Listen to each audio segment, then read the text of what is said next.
Welcome to MRR news.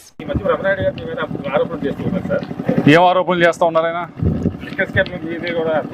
ఇంకా liquor scam గురించి నా మీద మాట్లాడితే ఇంకా దాని గురించి ఆయన విఘ్నత ఆ విధంగా ఉందని, దానిపైన అవగాహన కంటే కూడా అవగాహన ఆ విధంగా ఉందని మనం అనుకోవాలి. అవగాహన లేకుండా ఆయన బురదలో ఉన్నాడు కదా, 10 మందిని బురదలోకి లాగుదామని చెప్పి ప్రయత్నం తప్పించి ఒకటే చెప్తా ఉన్నా, ఢిల్లీలో అంత పెద్ద లిక్కర్ స్కామ్ అయింది. లిక్కర్ స్కామ్ లో ఒక ముఖ్యమంత్రి, ఢిల్లీ ముఖ్యమంత్రి జైల్లోకి వెళ్ళాడు. ఇంకో ముఖ్యమంత్రి కూతురు జైల్లోకి వెళ్ళింది. మాజీ ముఖ్యమంత్రి, ఆంధ్రప్రదేశ్ మాజీ ముఖ్యమంత్రి ఆయన బినామీ శరత్చంద్రారెడ్డి జైల్లోకి పోయాడు. ఇంతమంది జైల్లోకి వెళ్ళిన తర్వాత, ఇంతమంది కేసులో బుక్ అయిన తర్వాత నిజంగా నాకు దాంట్లో ₹1 లాభం వచ్చినా, లేకపోతే ₹1 దాంట్లో నేను ఇన్వెస్ట్ చేసున్నా కానీ, నా పేరు కానీ, నా గురించి కానీ అంతమంది మీద కేసు పెట్టినప్పుడు నా గురించి ఎందుకు పెట్టకుండా ఉంటారు? నా గురించి ప్రస్తావించకుండా ఎందుకు ఉంటారు? ఈ చిన్న లాజిక్ ఆయన మిస్ అయితే, ఈ చిన్న ఆలోచన ఆయన మిస్ అయితే ఏం చేయాలి? ఆయన బురదలో ఉన్నాడు కదా, అందరినీ బురదలో లాగుదాం. నేను ఒకటే ఛాలెంజ్ చేస్తా ఉన్నా మీడియా ముఖంగా.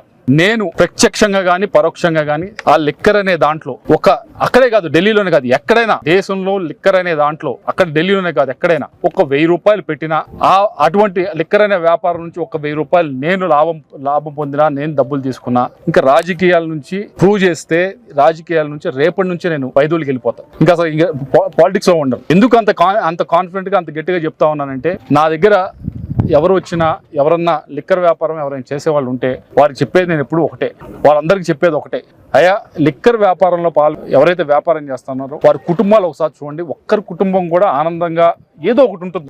ఇబ్బంది పడతా, ఆనందంగా ఉండకుండా ఏదో వాళ్ళ కుటుంబంలో ఎవరో ఒకరు ఇబ్బంది పడతా ఉంటారు. అది చాలా కుటుంబాల్లో చూస్తే నేను ఎవరు వచ్చినా చెప్తాను. ఆ ఒక్క ఫిలాసఫీ నాకు గట్టిగా ఇప్పుడు కూడా నడిపిస్తా ఉంది. ఏ వ్యాపారంలో పెట్టినా కానీ ఇన్వెస్ట్మెంట్, నేను లిక్కర్ వ్యాపారం మాత్రం ఎట్టి పరిస్థితిలో పెట్టడం అనేది నా చుట్టుపక్కల ఉండే ప్రతి ఒక్కరు కూడా తెలిసింది. అటువంటిది ఈ వ్యక్తి, ఈ బ్రహ్మనాయుడు గారు అనే వ్యక్తి ఏదో ఒక అసందర్భమైనవి వేసి ఇలా మాట్లాడటం. సరే మాట్లాడావు, నేను చెప్తున్నా, ఛాలెంజ్ చేస్తాను. ₹1000 నేను పెట్టినట్టు కానీ ₹1000 నాకు లాభం వచ్చినట్టు కానీ దాంట్లో నుంచి ఉంటే నేను రేపటి నుంచే, నువ్వు ప్రూవ్ చేయి, రేపటి నుంచే నేను రాజకీయాల నుంచి వదిలిపోతాను. ఛాలెంజ్ తీసుకోమా. ఇదే కాదు, ఆయన మరొక మాట మాట్లాడారు. దాంతో ఏమనంటే, ఇక్కడ వైసీపీ ఎమ్మెల్యేలందరినీ కూడా, ఆ రోజు వైసీపీ ఎమ్మెల్యే దాంట్లో ఏదో నేను పెట్టమన్నానని, నేనేదో వాళ్ళు బతిమాలని చెప్పి ఏదో మాట్లాడాడు. అయ్యా బ్రహ్మనాయుడు గారు, నువ్వే కదయా వైసీపీ ఎమ్మెల్యేని ఆ రోజు ఎన్ని మాట్లాడినావు నువ్వు? ఈ రెడ్లందరూ కూడా, వైసీపీలో ఉన్న రెడ్ల ఎమ్మెల్యేలందరూ కూడా డబ్బులు ఎంత సంపాదించుకుంటున్నారు, ఎంత దోచుకుంటున్నారు అని చెప్పి ఆ రోజు మాట్లాడావు కదా. నువ్వు ఆ మహేష్ రెడ్డిని ఎన్ని మాట్లాడినావు? అడుగు మహేష్ రెడ్డితో చెప్పించు.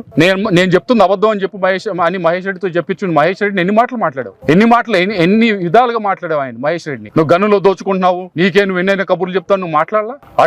నువ్వు మాట్లాడావు కదా ఆ రోజు. మరి గోపిరెడ్డి శ్రీనివాస్ రెడ్డి గురించి ఎన్ని మాట్లాడావు నువ్వు? ఆయన నర్సరావుపేటలో ఎలక్షన్ జరగకుండా, మున్సిపాలిటీ ఎలక్షన్ జరగకుండా దోచుకుంటున్నాడు, నువ్వు మాట్లాడలా? ఆ రోజు మాచర్ల ఎమ్మెల్యేగా ఉన్న పిఆర్కే గురించి ఎన్ని మాట్లాడావు నువ్వు?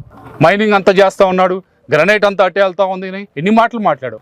అటువంటి మాట్లాడిన నువ్వు అంత లెవెల్లో చూసిన వాళ్ళందరినీ కూడా ఎంత సంపాదిస్తున్నావు. అటువంటి వారిని నేను ఏ విధంగా ప్రలోభ పెట్టగలనా? వాళ్ళందరినీ నువ్వే చెప్పావు కదా, నువ్వే అన్ని తిట్లు తిట్టావు కదా వాళ్ళందరినీ. వాళ్ళందరూ అంత దోచుకుంటున్నారు, అంత చేస్తున్నారు. అటువంటి అంత తెలివిగా ఉన్న, నిజంగా వాళ్ళు దోచుకున్నారో లేదో నీకు తెలియాలి, వాళ్ళకి తెలియాలి.